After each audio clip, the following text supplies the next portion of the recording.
नमस्कार दोस्तों, मेरा नाम है संदीप कुमार। आप सबका एक बार फिर से स्वागत है हमारे यूट्यूब चैनल पे, इंस्टाग्राम चैनल पे। आज का हमारा जो मेन टॉपिक है फिनलैंड के बारे में। अगर आप भी फिनलैंड जाने की कोशिश कर रहे हैं या अप्लाई कर चुके हैं या कुछ जानना चाहते हैं, अगर आप चाहते हैं कि वहाँ पे आपका वीज़ा रिफ्यूज़ ना है तो जो वीडियो जरूर देखिएगा। बहुत सारे लोगों को वीज़ा रिफ्यूज़ल्स आई हैं फिनलैंड में, चाहे वो सिंगल वीज़ा हो, चाहे वो स्पाउस वीज़ा हो, चाहे बच्चों के साथ वीज़ा अप्लाई किया हो, चाहे बैचलर मास्टर हो, चाहे वो पीजी डिप्लोमा में क्यों ना हो। तो बहुत सारे रीज़न निकल के आए हैं, क्योंकि फिनलैंड में कभी वीज़ा रिफ्यूज़ नहीं होता है। अगर आपकी गलती है या आपके एजेंट की गलती है तो आपका वीज़ा रिफ्यूज़ हो सकता है, क्योंकि यहाँ पे एक एक चीज़ का ध्यान रखना होता है। क्योंकि यहाँ पे वीज़ा लेना बहुत ही आसान होता है, फिर भी लोग जानबूझ के यहाँ पे गलतियाँ कर जाते हैं।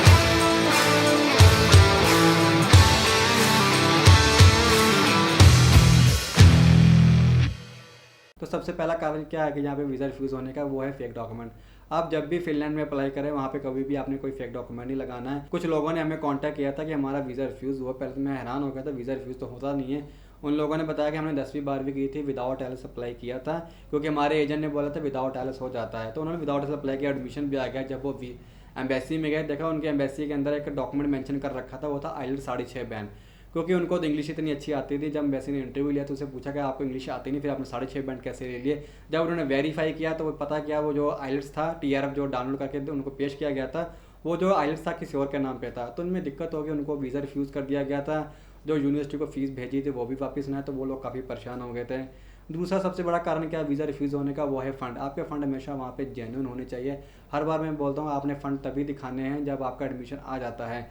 लोग क्या करते हैं, एडमिशन आ जाता है उसके बाद फ़ंड रेडी करना शुरू करते हैं, क्योंकि तुमको 3 मंथ ओल्ड करना होता है, तब तक आपका इंटेक निकल जाता है। हमेशा मैं जो बोलता हूँ, जब आप एडमिशन के लिए प्रोसेस डाल रहे हैं तब आपके पास फ़ंड होने ज़रूरी हैं, क्योंकि पता नहीं होता कब आपका एडमिशन आ जाए। जैसे ही आपका एडमिशन आ जाता है, 15 से 20 दिन के अंदर आपको फाइल सबमिट करनी होती है एम्बेसी में, तभी आपका टाइम पर वीज़ा आता है, तभी आपको टाइम पर वहाँ पर पहुँच पाते हैं। तो लोग क्या करते हैं, फ़ंड भी वहाँ पे नकली दिखा देते हैं, किसी और का फ़ंड बैंक स्टेटमेंट फोटोशॉप के जरिए नकली एक्टिंग करके आपको बेच कर देते हैं, बैलेंस सर्टिफिकेट भी गलत लगा देते हैं, और आपसे कहते हैं कि हमने इंटरेस्ट लेना है, तो ब्याज के हिसाब से उससे भी आपसे पैसे ले ले, आपको उसमें बेवकूफ़ बनाया जाता है। तो आपने जब भी फ़ंड दिखाने हैं, हमेशा अपने ही दिखाने हैं, जेन्युइन दिखाना है, आपका वीज़ा आराम से आएगा, वीज़ा में कोई दिक्कत नहीं आएगी।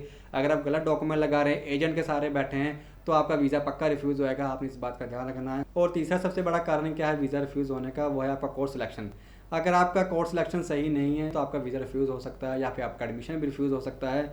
अगर आप नॉन मेडिकल के स्टूडेंट हैं, आप मैनेजमेंट में जा रहे हैं, तो आपसे में आपका एडमिशन रिजेक्ट हो सकता है। अगर आप फिर भी एडमिशन ले भी जाते हैं तो एम्बेसी में आपको दिक्कत हो सकती है, क्योंकि एम्बेसी में आपको वही इंटरव्यू में क्वेश्चन पूछा जाता है जिस कोर्स के लिए आप जा रहे हैं। अगर आपको उस कोर्स के बारे में नॉलेज है, आपकी अकेडमी उससे मिलती जुलती है, तभी आपका वहाँ पे वीज़ा आएगा। तो आपने इस बात का रखना, जिस फील्ड में आपने स्टडी की उसी फील्ड को आपने वहाँ पे कंटिन्यू कर रखना है, तभी आपका वहाँ पे एडमिशन भी आएगा और वीज़ा भी आएगा। मान लीजिए आप नॉन मेडिकल का स्टूडेंट हैं, आप इंजीनियरिंग में अप्लाई कर सकते हैं। अगर आप कॉमर्स के स्टूडेंट हैं, मैनेजमेंट में अप्लाई कर सकते हैं। अगर आप आर्ट्स के स्टूडेंट हैं तो आर्ट्स रिलेटेड जैसे टूरिज्म के कोर्स हो गए या वोकेशनल जैसे कोर्स हो गए, वहाँ पे अप्लाई कर सकते हैं।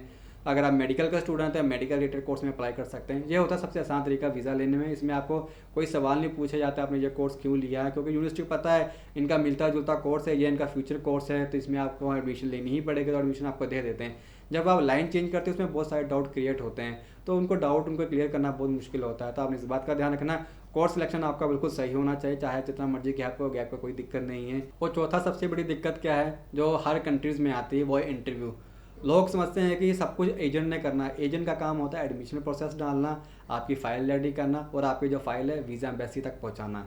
तो लोग समझते हैं कि बस इतना हो गया वीज़ा आ जाएगा, बट ऐसा कुछ नहीं है। आपका वीज़ा इंटरव्यू बेस पे आता है और आपका एडमिशन भी इंटरव्यू बेस पे आता है।